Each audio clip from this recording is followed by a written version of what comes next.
Hey Luke, welcome to the podcast. Sophia, thanks for coming. Thanks for having me. You've been on mine, now I'm coming on yours. I know, so good. We'll leave that link below as well so people can check out that conversation because that was great. But I'm very excited to make this episode all about you today, your business growth, your success, also the challenges you've overcome and all of those sorts of things. And you're actually the first male we have on the podcast, so congrats. Serious? Yeah, do you know what?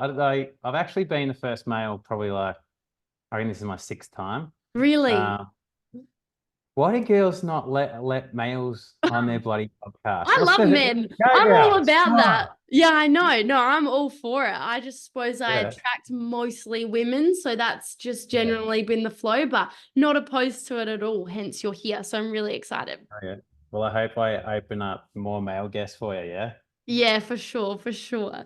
Yeah. Today I really want to talk about your journey to getting to where you are, six figures in your business, and how you've done that through primarily Instagram. And also, you're really great at collaborating with other people and just opening up all of these opportunities. Like, even how, we connected. I really loved that approach. And so much All right. so that I actually shared that process with my clients. By the way, that's something I didn't tell you. So when you reached out to me via email, asking if you want to do a podcast collaboration, I that day shared that example with my clients because I thought it was just so well written and genuine and authentic. And I get a lot of emails, and I'm sure you do too, of like more spammy approaches where you're like, this person is not legit and you just don't reply to Yeah. the email or whatever. But I felt a completely different feeling with your email. And I think that goes to just walks your talk in who you are, but also in your sales skills, if you like. Yeah. Yeah, you know what? I mean, we were kind of chatting before we pushed record about what we're going to talk about, and you asked what was it, my zone of genius. And one of my things that I'm pretty good at is selling. But I've over the last 14 years, I've been teaching people how to sell. I've Wow. done every sort of fucking sales out there, everything from basically, you hand people a brochure, super passive sales, there's no sales involved. It's just like, here's a website, go buy the fucking product. All the way, by the way, are we swearing? Yeah, we're swearing for sure. Cool. All the way to the hardcore, you're face to face with someone and your objection handling, and you're like basically saying, you're in someone's house, it's 9 p.m. at night, and you're like, I'm not leaving until you put a deposit down. So I've like done everything in between, right? And Mm, I think from coming in the coaching space, what I've realized is that so many coaches just struggle with selling. yeah. They don't want to identify as a salesperson because they've Mm, had an experience with a salesperson in the past, and that generally is what happens. People have a bad experience with a salesperson, whether the typical things, the used cars salesman, yeah. They get pressured into putting a deposit down, or they get burnt, or something like that, or a salesperson lies to them to mm. see. So then they think that that's what a salesperson is, and then they don't want to identify with anything close to that. So So they then they just go the don't sell. opposite direction. What was that? Yeah, so What was then they that? just don't sell, right? And they just avoid it Don't tell. Yeah, altogether. not at all. So they go the other way. So yeah, I think a big part of what I help my audience and clients with is just teaching them how to sell in just a way that works strategically, but also works for them, because I'm fucking different to you, Sophia, the next person. We're all different. We've got to find a selling style that works for us. Mm, But in order to sell, you've got to know the sales process and just typical rules of selling. So talking about how I reached out to you, I'm always just going, I generally learn how to sell because shit's always changing. The way that I sold 10 years ago, different to now. Even the way I sold 5 years ago, I saw a video of me 5 years ago selling, and I'm like, yeah, yeah. yeah. Um, we've just got to adapt. And generally, the way that I learn to sell and reach out to people and talk these days is by how people sell to me and how it makes me feel. So, Mm, for example, you're right. I get reached out to every single day, every single week, people asking to sell me shit, but to come on my podcast, and you mm. do as well. And I think about, all I did is go, okay, what emails do I get and approaches where I hate it? And well, I'm just going to do the opposite. So what do I don't like and what do I never ever let any guest on is when I get the generic email and it's just the old, or and I also hate the old introducing this person. Shut up. Shut up, like those people, introducing I'm like, I don't give a fuck. If that dude messaged me one-on-one, then I might consider it. I don't want an assistant to message on their behalf because this person is at the That's top. always the one. It's like, they're emailing on behalf of this amazing high-end person that I've never heard of. And it's just so annoying. So, just for context for everyone else, like we're talking about selling, but it's not like you were actually you weren't like trying to sell me a product or a service, or there was no money involved in this, but you were selling yourself, and you did so in such a genuine and authentic way. And I could see that there was care factor and personalization involved. Like you made a reference to both being Aussies, or if other people listening right now, Australians, like you made like little subtle references like that built this connection. I'm like, wow, he hasn't just found my email from some random place. Like there's been like time and energy and effort that's gone into it. And I just think that that's so important, is like building that rapport, building that connection. That's such a big part of sales. And I really love how you've shared here that, so many people just go in the complete opposite direction because they've had bad sales experiences where they don't sell at all. Whereas you've gone in the opposite direction, but not to not sell, but just to sell differently. And that's why you make sales every week. Whereas the people that go in the direction of not selling at all don't make money in their business. Yeah, I was just, with reaching out to people. I mean, I do that personally. I actually source out people. And, it's like an hour a week work, and I could get my assistant to do it. But it's like, especially the podcast, I'm like, well, if I'm going to go on someone's podcast or they're going to come on mine, it's a personal shit. I want to personally research them, right? Yeah. So yeah, like that's a template that I send out with yours. But what I sent out, the template, I copy and paste it, and I change a few fucking lines. That's all it is. Yeah. And I love that you've systemized sales, but also not taken away the important part of making it as personal as possible and all of those sorts of things. And, I think it's these little things that have big results that I see so many people avoid because they think it's hard work. Like they think they don't want to put time and energy and effort into marketing themselves and putting themselves out there, but then they wonder why they're stuck in the same place for so long. Whereas you prioritize, that hour a week or however often to reach out to people, to find people, to build connections. And you never know where that's going to take you, right? Like now we've built a friendship and we're going to do like an IG live together, and who knows where else that will take us, all because like you put aside that time once a week. Yeah, for sure. Yeah. With sales these days, especially if you're doing online, being authentic and personal is just so fucking important.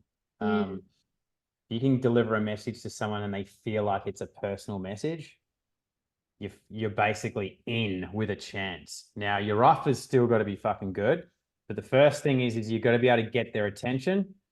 And if they can, whatever message you send them, whether it's you call them on the phone, send them a DM, an email, if they're like, this is a copy and paste message, you've lost them. See you later. So true. So, yeah, they've got to go, this is personally written for me. Once you've got that, then you've got to have the offer that's going to be right for them, right? But first of all, is you got to get their attention. So personal and being authentic is the way to go. Yeah. What are some of the biggest mistakes you see coaches make when it comes to sales, other than what you've just mentioned, of course, of it being a copy and paste message? What are some of the other things you see? Well, avoiding sales. Yeah, just totally avoiding it. So, sales is like what the fuck sales exactly? Like it's such a big term and means different things. But if we generally with coaches, it's just, that's what it is. Coaches, they start a business, their coaching business to be a coach. And generally this is how it goes is coach has a passion about becoming a coach, starts their business. Their expectations are they're just going to do a post or something. And then they're just like, hey, I've got this program. I'm a coach. I'm looking for clients. And the clients message them and flood on in, right? they soon learn that that's not the case. And it might work for a couple of clients, yeah, their first ones, but if you want it consistently, then you've got to learn how to market and sell. And coaches haven't started their business to be a marketer and a seller. They've started to be a coach. So a lot of them really struggle with it. So they do everything possible to avoid the selling part. Most coaches are just doing the old post and hope fucking, and I'm talking for coaches that are making under 10K, right? They just do the post and hope. They post content, they fucking hope. Post content. Every now and then they might be like, send me a DM, yeah? And look, can that work for some coaches? Fuck yeah, it can. But if you've been trying that and it hasn't been working, well, you've got to look at something else. And generally what a lot of it is, I see so many coaches giving out so awesome content, yeah, and free value shit. If they just sold more, yeah, if they just did that plus had an active strategy in selling more, I guarantee they'll get more fucking clients. Like, that's all it is. Just, yeah, holding back from selling. And I think it's like, I actually literally just wrote a post about this and we're going to post tomorrow. Just saying, I think that a lot of coaches hold back from selling is because they don't see the value in what they're actually selling. So, you could have, let's just say you got a coach, right, Sophia, that isn't confident with sales, hasn't done any sales training, right? And they're kind of like, oh, I'm being told by Luke and Sophia to sell, but I'm not comfortable doing it. They're like, I don't know how to sell. If you saw the thing that you're selling, your offer, as super duper valuable, a completely no-brainer, yeah. No-brainer, you would talk about it and ask people to buy it. The example I always like to use is, if I gave, imagine you listening to this, that let's just say you're avoiding selling. If I gave you a Ferrari, it's worth $500,000, and I said today you got to sell this thing for $1,000. $1,000 is $1. It's $1,000, right? You got to sell it for $1,000.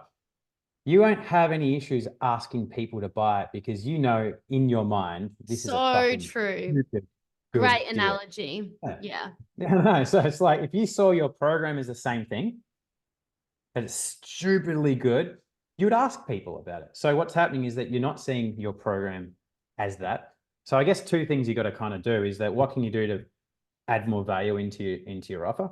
And the second thing is also you got to realize that you're fucking far greater. And this is, you go through it, I'm sure. I go through it. Every fucking coach goes through it. We doubt ourselves so much. We're so much better than we actually give ourselves credit for. Yeah.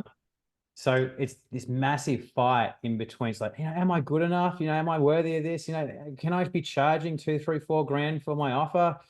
Like there's all this shit going on that kind of we don't back ourselves. So, you've got to actually just kind of realize that you are awesome. And, the truth is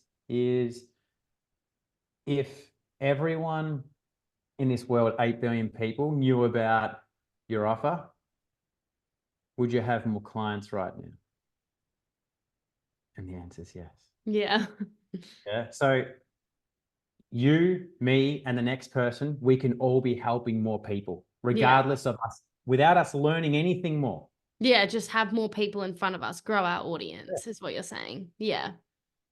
Yeah. So just you got to ask us more people to buy your shirt. So keep giving them free pay, keep doing your stuff with your content, but just change your view on sales. It's got to go. You got to go from I don't like selling. Sales is bad. Selling's bad. You shouldn't do it. Avoid it at all costs. To sales is fucking awesome. Yeah. Yeah. The more I sell, the more people I can change their life. Yeah. Yeah. I used to hate sales and hate marketing. So I completely resonate with this so much. And I would literally say that I just want to help more people. I don't want to do the sales thing. And, I literally have video proof of this as well. I don't know why I recorded it one day, but I did many years ago. And it's so funny because it was shortly after I recorded that video and I listened back to it. I'm like, oh my God, I'm sitting here saying I want more clients and want to make money and want to go full-time in my business. But then my actions don't reflect that in the sense that I'm not selling. I'm not putting myself out there. I'm not doing the very things that I hate. And so instead of doing them and hating them, how can I fall in love with them? And so just like you were saying, you know, going from having those bad sales experiences and not wanting to be like that, what would it look like to fall in love with this process? How could I make this more seamless and effortless? And that's what I teach my clients today, is like this seamless sales process, because we don't want to be that sleazy, salesy person.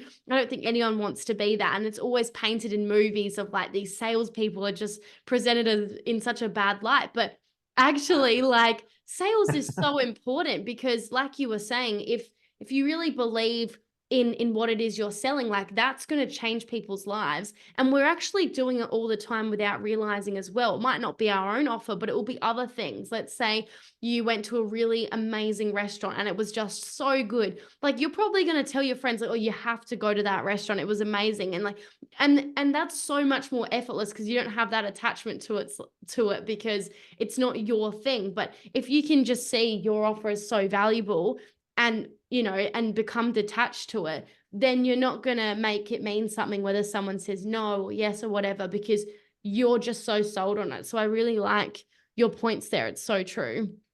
What did you do to go from not enjoying selling to enjoying it?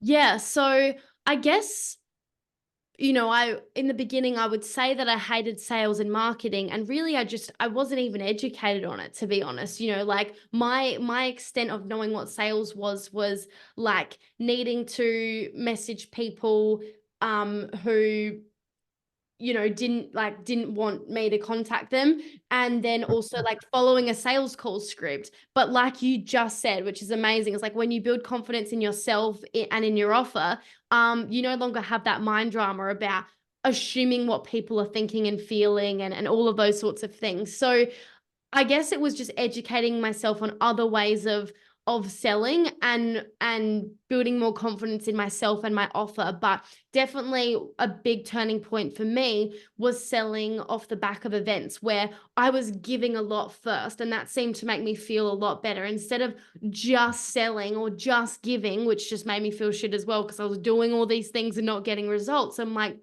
what's this? How can I merge the two, almost, where, you know, the selling is valuable, and all of the things. And I found running events where I'm delivering so much value, and then it's like, if you want more of that, or you want my personal help with that, then let's work together. And I found that to made it a lot more seamless. What about you? Cool. Well, I don't know, because it's like I was kind of, not that I was born into sales, but my first job was in real estate. So I was kind of Mm, like, I remember when I got put, I was fucking 18 years old. So look how young I look now, right? 38, maybe 20 years ago, and I'm selling people's most expensive asset. yeah, Um, wow. I remember I got, it's like just thrown fucking in there. And I remember this dude that was about to leave. He was the top salesperson. He was like handing his leads over to me, and he's like, it was like, I think 7:30. It was just the norm that you stay at the office at night. So it was like 7:30 p.m. We just got a pizza, and then he threw this, because there's no laptops and shit back then. Yeah, I mean there Yeah. was laptops, but no one had laptops. It was just all like, all the leads were in fucking big fat books. Yeah. Had this big book in front of me, and he's like, "Call that person there." I remember this a property in Point Cook, Boardwalk Boulevard in Point Cook. He goes, "Call this vendor, and I want you to say that, they've just had the open for inspection. So I want you to give them dummy bids." So basically, this is like a technique in real estate that I'm sure some real estate agents still use. So say, for example, the vendor, which is someone selling their house, they're wanting $500,000 for their property, for example. And the market price is really more like 450. The real estate agent will give them dummy bids to bring their expectations down. So what they'll do is, even if they don't have fucking offers, they will say, "Hey, Mr. Vendor, we got an offer on your property," and they'll lowball it. So if the market price is 450, they're wanting 500, they'll go, we're gonna offer for 410. And then the next week we got an offer for 405. Yeah, yeah, it's too low for. And you do that, and then they just go, "Oh, okay, 500. I'll accept 580 now. I'll accept 570. Oh, you know what? I'll just take 450." And then boom, you've now got them down to the market price. So it's a technique that agents use. Anyway, so the dude wanted me to call this vendor, and I mean, I've got an idea now of how it all works, but imagine back then I didn't know what was going on. I had no sales training and I was just thrown in there. And I had to call this vendor and say, hey, I didn't even know what the fuck I was doing. And I was just kind of thrown into it. So I didn't even have the chance to register. Do I like selling or not? It's just like that. I guess this is what you do, eh? It's like, it's uncomfortable, but I'm just like, yeah, it's what you do. So I don't know. I haven't really had okay, I didn't like sailing to I like selling. Yeah. You just improved your skills over time, which just made it, better and Yeah. better. Yeah, I Amazing. mean, look, I definitely have learned that I don't like a particular style of selling. Before how I got into the coaching industry is I was working for a coaching company, right? And we had to do, part of my role was to sell clients into the program, and it was phone sales, and it was fucking hardcore. You know, you'd basically, the coach would download a lead magnet. Back in those days, to download the lead magnet, people, you'd ask for their phone number, and people used to actually leave their phone number. Like, how fucking easy is this to get leads back in the day? People would actually put their phone number. So you call them up and like, Sophia, what's up? It's Luke from Winning International here. Just saw you download the 108 action steps of building a 6-figure coaching business. Hey, look, Sophia, I've only got a second here, blah, blah, blah. And like, you book him into this $2,000 call, right? It's a strategy call, and then you end up trying to sell them. And it was just hardcore shit. You had these coaches who didn't have money, and you're closing them into a $15,000 program, and you're signing them up with finance. And I just hated it. I really hated it. But that made me, when I started my own coaching business, to go, Luke, you're never doing that sort of sales to grow your business. And the truth is if I did do that sales, I could have grown super fucking quick because I was kind of good at it. But I was like, morally, it was fucking wrong. And I just didn't like it. I just wanted to grow a business where I'm like, I want to be able to sell with no pressure. Yeah. Just want to be able to fucking say, hey, this is what I've fucking got. If you want it, come message me type thing. I kind of just want like that sort of approach and style and feel. So yeah, I mean, look, not to say that there's fucking times, especially I do it more with guys. If I'm on a call with a guy and the guy's like, hey, I want to go ahead, but I can't.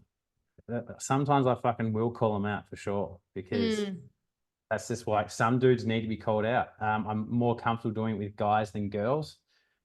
But in general, it's just like, hey, sell in a way that's just not pushing people. Let people make the fucking decision themselves. Yeah. Yeah. Maybe it's next month. Maybe it's next year. Maybe it's never. Do you have a big or strong qualifying process before you even get to the sales call to improve that sales closing rate yourself? Like, are you really all over it from before, during, and after? Yeah, I actually don't do I very rarely do sales calls now. Oh, wow. We just all in the DMs. Yeah, Sophia, it's like, you have someone where they get to the point where they're interested and they want to know about, hey, I'm crying about leading coach, or I'm crying, you got coaching, things like that. And it's just a bunch of qualifying questions, finding out what are they earning, how many clients they got. Sometimes it's not even helping a coach grow their business. I mean, I help other people sometimes as well. So it's just questions, where they at, what are they wanting help with, what's their expectations and shit like that. And then from there, usually what I have is just like PDFs on programs and coachings. Yeah. Yeah, So amazing. very rarely do I do sales calls these days. And just because I've done them in the past, and I said I don't want to create a business that relies on sales calls. That's it. Yeah. Yeah. So at the moment, don't need them in my business. Hey, in 5 years' time, when I have a program that's $20,000 or whatever it is, maybe there will be sales. So where it's at right now, yeah, I don't do a whole lot of them. Yeah, that's amazing. And I think that's just goes to show, like, we create a business to create a lifestyle on our terms. And I love that you've just honored that's not the way that you want to sell. And, for you to be able to sell, sure, maybe not $20,000 programs, but still high ticket, in the DMs, I think that says a lot about your process to begin with, because, a lot of people want to have those deeper, bigger conversations to get the reassurance and all the information, but you've obviously created such safety in a process that it's not necessarily required to make a decision to work with you. And I think that says a lot. Yeah, I think if you're okay taking a slow approach with people, a lot of them won't need the call. The faster approach, and I think I saw someone's post this morning, and they were saying how something like, what did it say? I can't remember exactly what it was, but she just said that how she someone found her and out of nowhere and then bought one of her programs, which was like $700. I think like 7 hours later or some shit. Um, and there are people like that that do come. They're on the search. Yeah, it's like shit. I need a coach, and I'm like that. Yeah, I'm like Yeah. that. If I don't, I know when I need a coach, and if I don't have one in mind, I'll literally go search, and I will just choose someone literally like that. So if you get people like that, sometimes they do need the sales call. And if they're fucking adamant and they're serious, of course, I'll jump on. But yeah, it just kind of depends, person and stuff. But yeah, in Yeah. general, I'm retired from sales calls. I've had enough. Done too many of them. Yeah, it sounds like you've had a huge career. Like if you've been doing it since you're 18, like doing different forms of selling, that is a lot. And you would have learned so many skills to just like nail and refine your one process now. Yeah. Cool. So moving on a little bit from selling, I'd love to talk about your business journey because I know one of my listeners' favorite things to listen to is like really normalizing the challenges and hardships that comes with growing a really successful business. I think there's this misconception that people that are making six figures, multi seven figures, six figures, yeah, seven figures, whatever else, like it's this walk in the park. They have something really special and unique about them that's put them in this position, and that you're not meant to have client challenges or sales challenges or life challenges in the mix of that. And I don't think it gets talked about enough, but we're very raw and real on this podcast. So I suppose on your journey, like, yeah, what's been some of the bigger challenges you've had to face as you've grown your business? Um, Look, you know what? The main challenges I've had is outside business, Sophia. Mm, It's been dealing with life and business. You know, if mm, if if I look at my journey and I'm like, man, if I didn't have my life to deal with and it was just my business, it would be the easiest fucking thing in the world. mm. Um, it hasn't been my story. I've just had like, I've had my business for a bit over 5 years, and 4 years of them have been the most struggling testing time of my life outside my business personally. Um, so that's just been really hard. I guess it's almost like, what's that analogy where you got your foot on the accelerator but the foot on the brake at the same At the time? same time, yeah.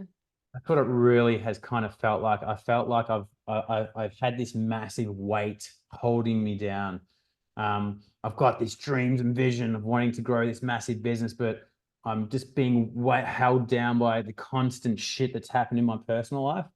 Um, so yeah, that's been the challenges. I mean, do you want me to go through the Yeah, feel specifics of what's feel free happened? to elaborate with whatever feels comfortable for you because you're certainly not going to be the only one. Like everyone at different points, some obviously more than others, deeper than others, and whatever else.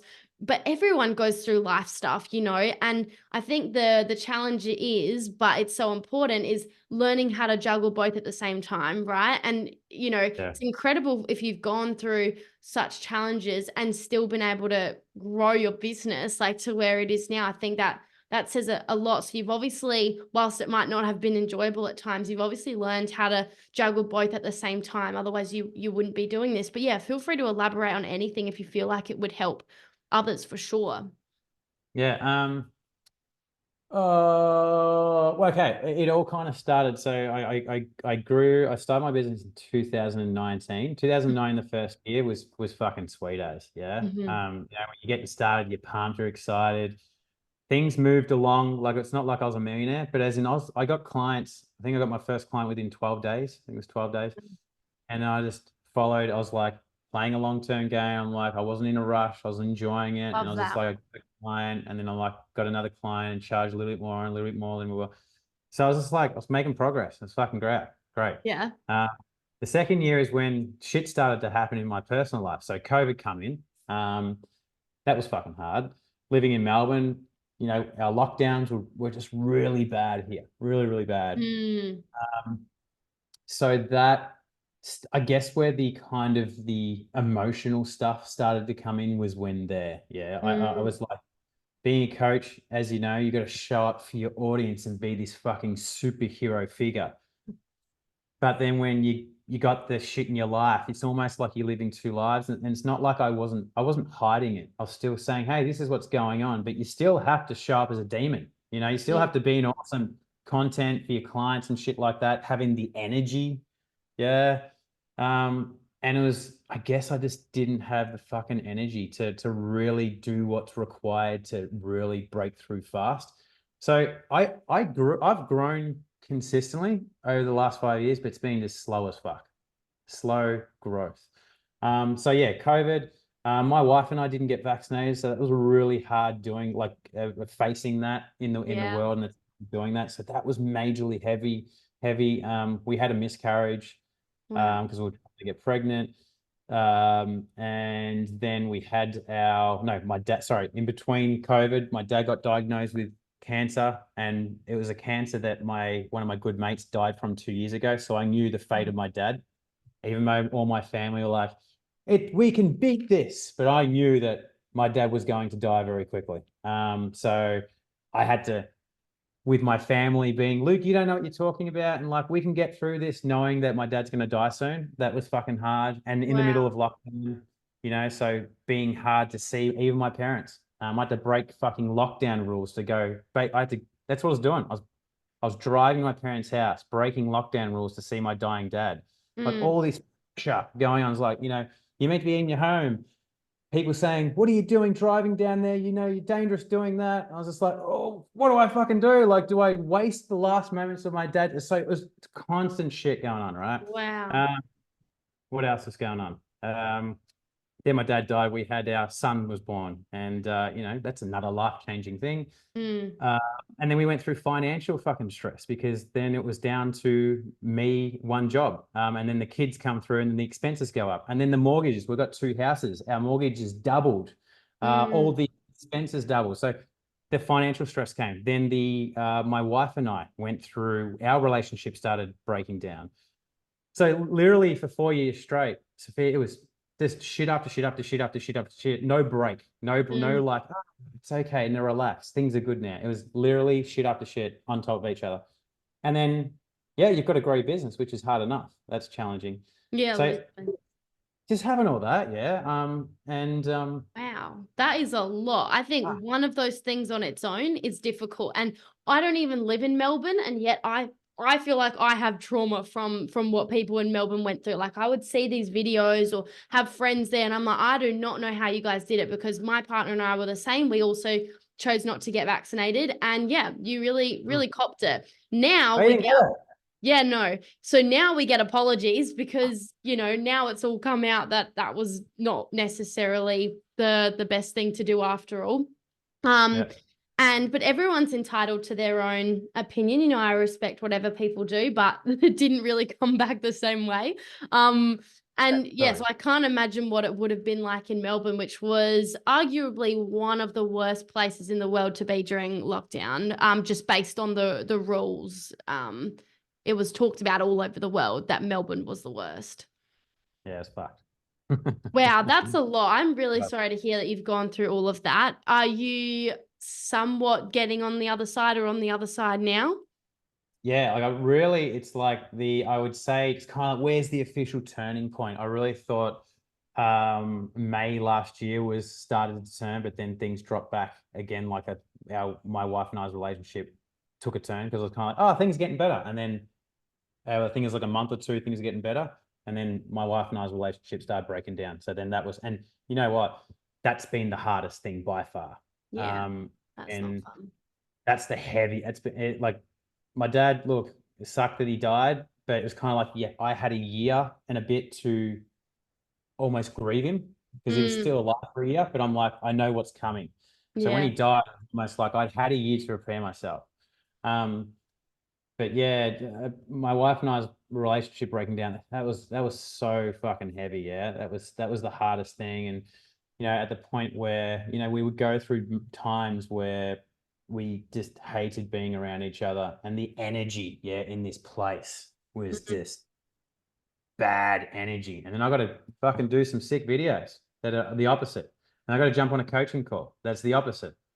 oh, I got to do a workshop. It's the fucking opposite. It was like Mm, literally, I had to teach myself to flick on and then literally go into this bad energy to fucking on.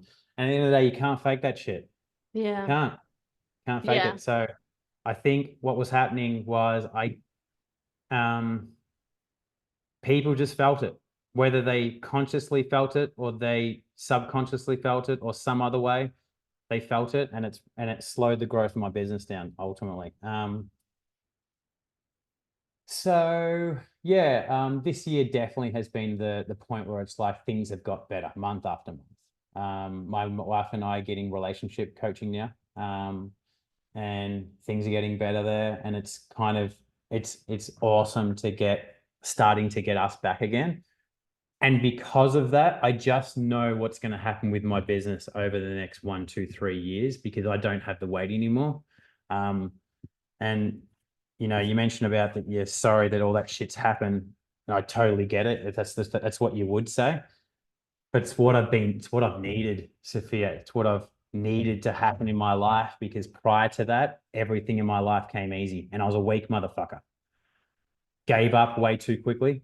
Um, I had no grit. I had no perseverance. I had no patience.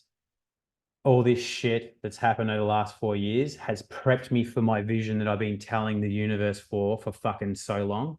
Now it's carved me into the person and give me the character to be able to make this thing fucking work. So Wow. yeah. Thank you for sharing that because that is so true. Like, whilst I have not been through the exact things that you have been through, I've been through different challenging things at when I was in my late teens, and the same here. I wouldn't change it for the world now. At the time, it was the world's worst thing I was going through and I would do anything to change it. But now I'm like, those experiences has made me who I am today, and I am where I am today because of the lessons that I learned and the traits that I gained from that. Like you're saying, like if you have this big vision, like people usually, there's this saying, like, be careful what you wish for and what your goals are, because the universe will give you exactly what you need to be able to get that. So if you say you want to have this 7 or multi 7 or 8-figure empire or whatever, the universe is going to throw some shit at you to make sure that you're actually a match for that. Because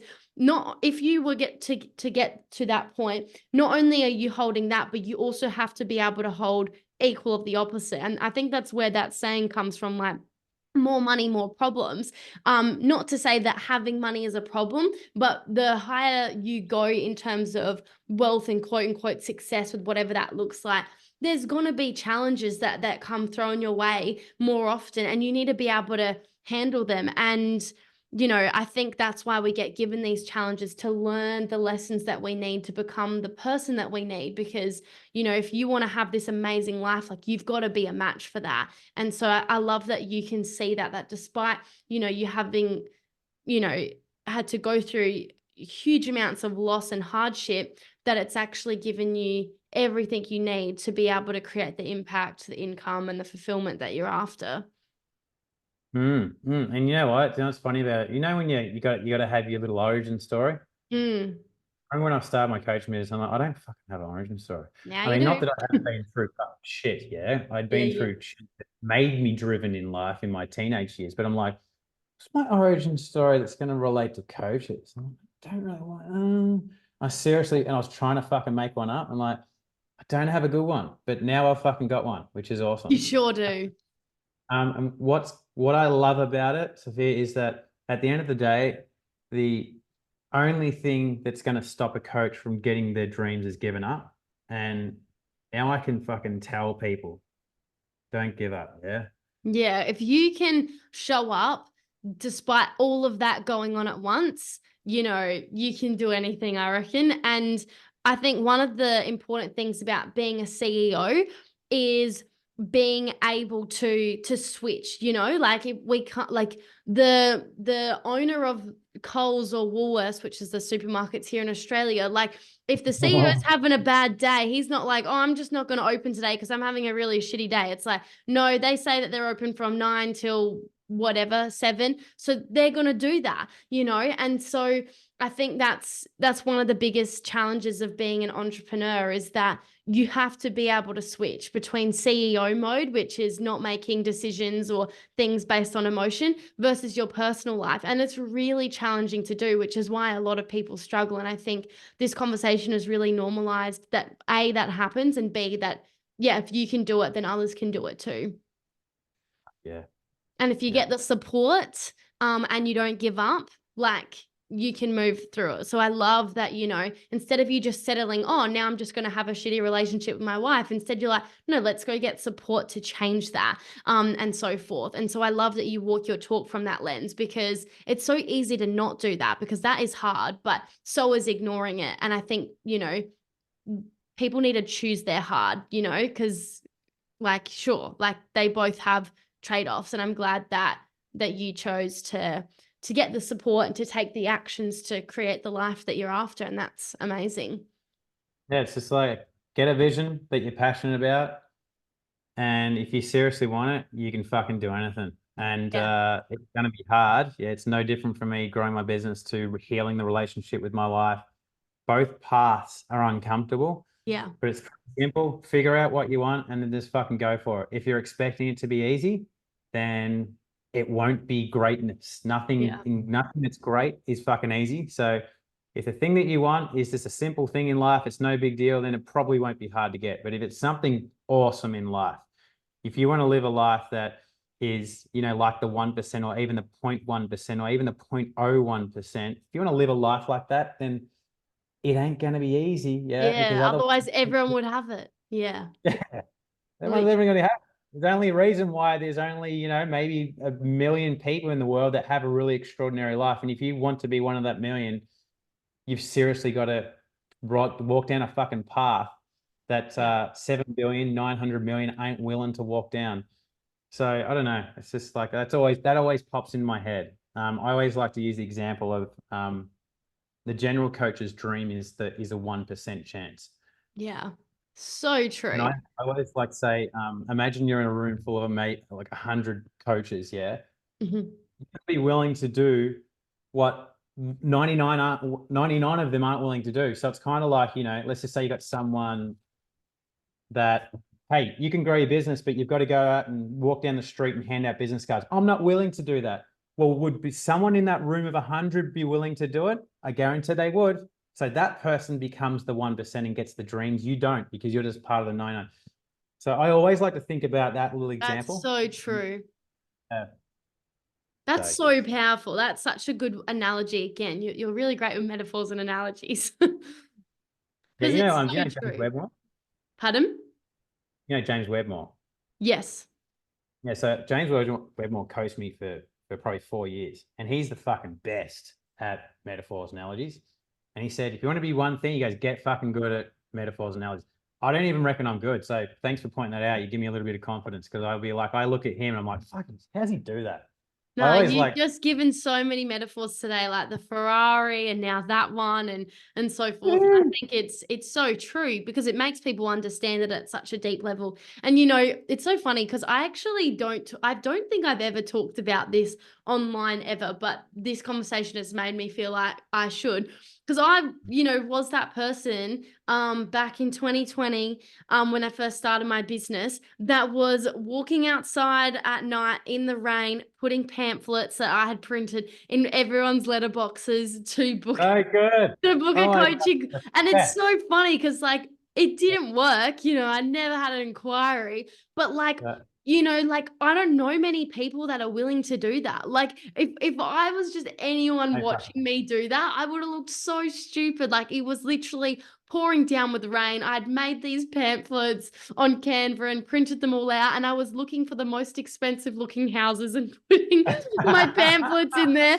And it's They can just, afford me. yeah. They can. Yeah. And it's just so funny, like, just the innocence, or the innocence, and like the willingness and the drive, the dedication. Like no one told me to do that. Like, literally no one told me to do that. I wanted to do that. I would ask myself, like, how can I get in front of more people? How can I sign clients? How can I help people? How can I grow my business?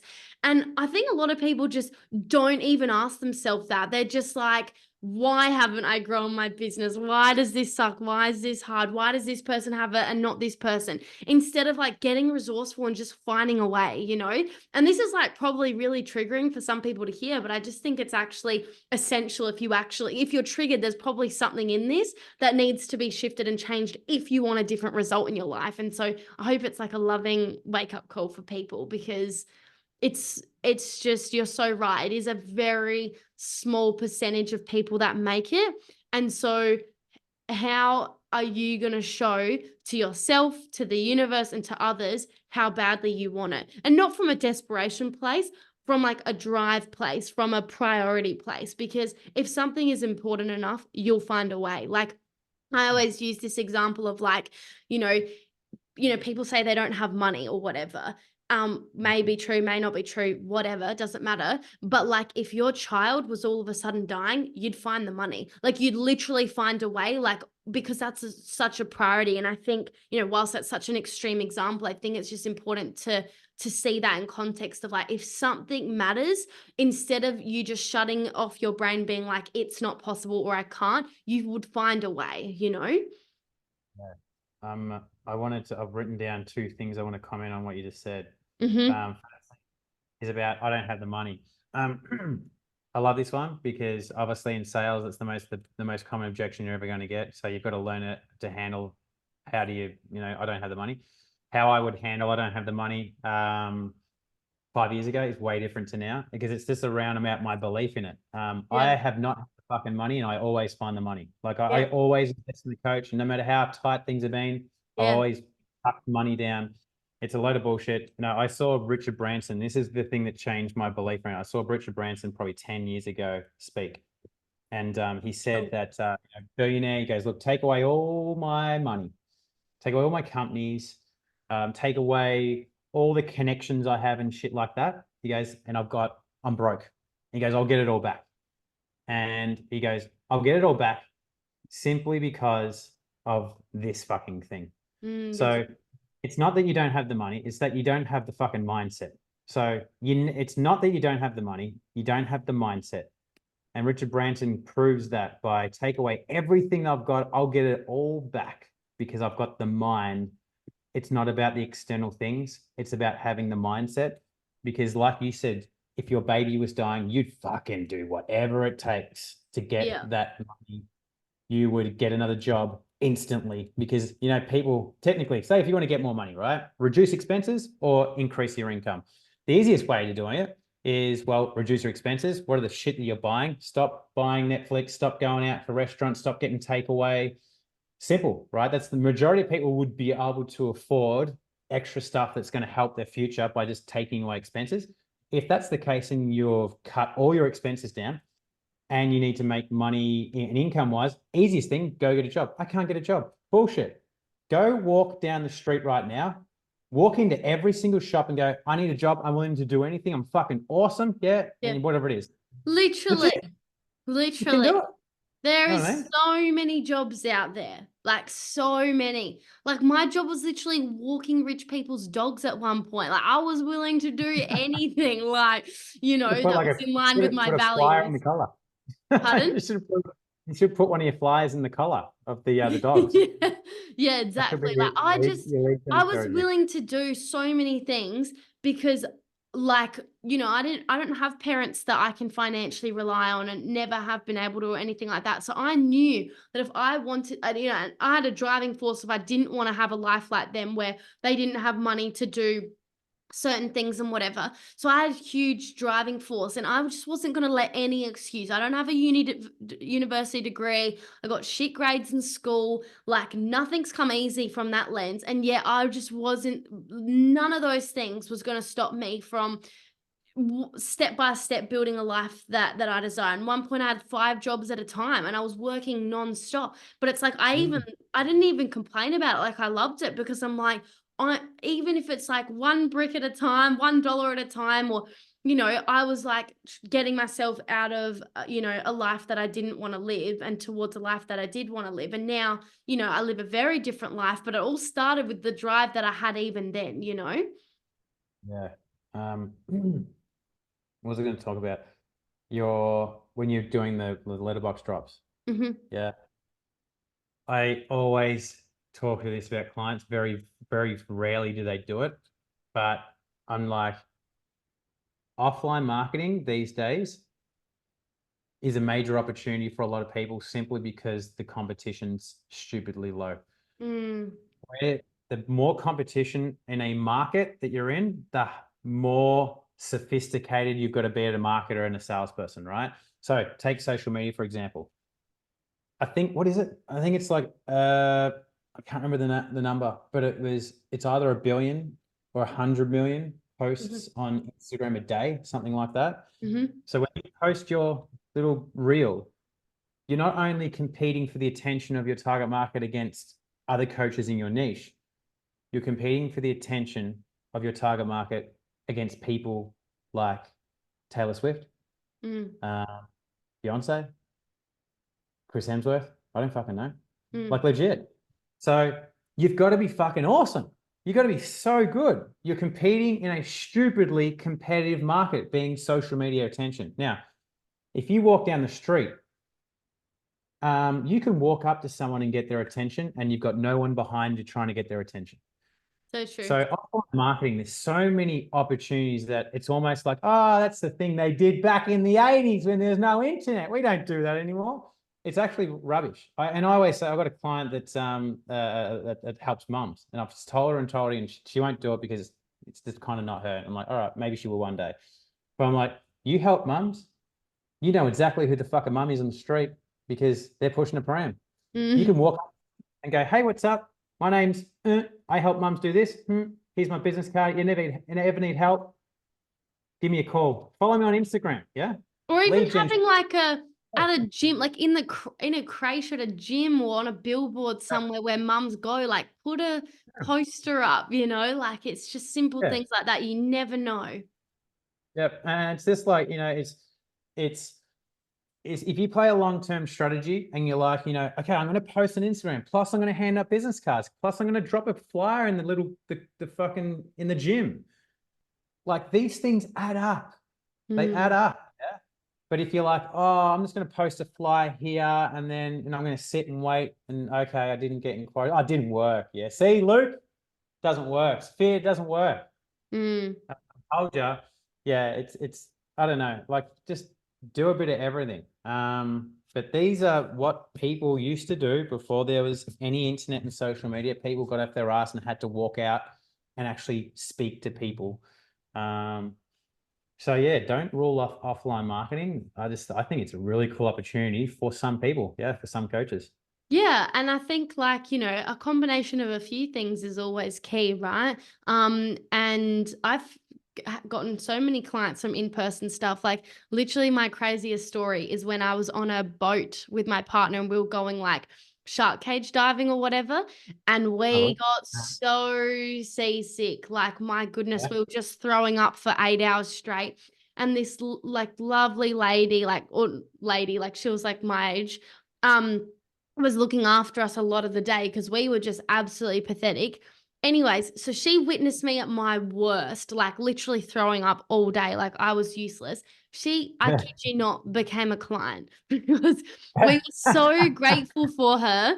Like we became friends with her, got social media contact details and, kept in touch. And then she started seeing I was a mindset coach at the time, helping women build confidence. And she saw me promoting that. And she joined like my program at the time, which was $1,000.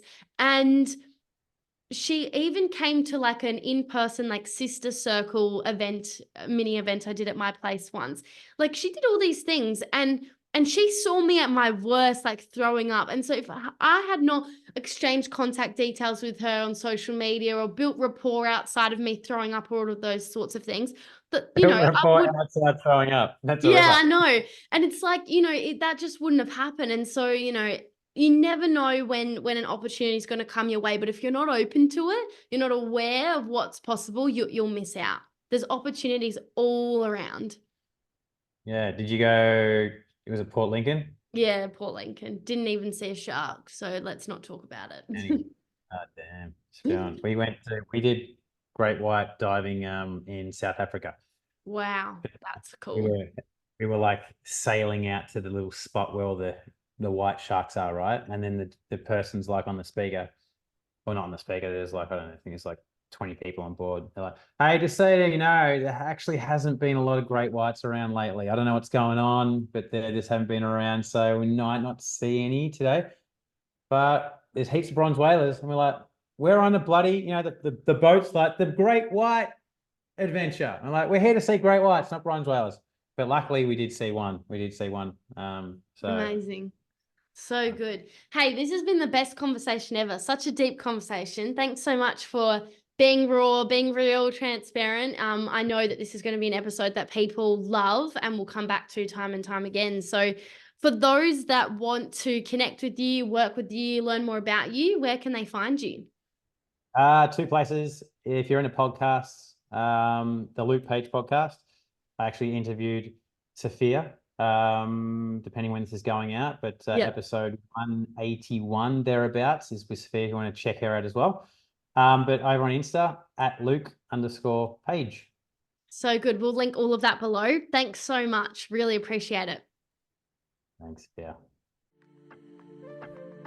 If you thoroughly enjoyed this episode, I'd greatly appreciate it if you could take a moment to hit that subscribe button. Your support fuels our mission to bring you even more valuable content every week. It truly means the world to me. My promise to you is that if you go ahead and hit that subscribe button, I'll continue making incredible episodes such as this every week to help you to grow and scale your coaching business. Thank you so much, and I'll see you in the next episode.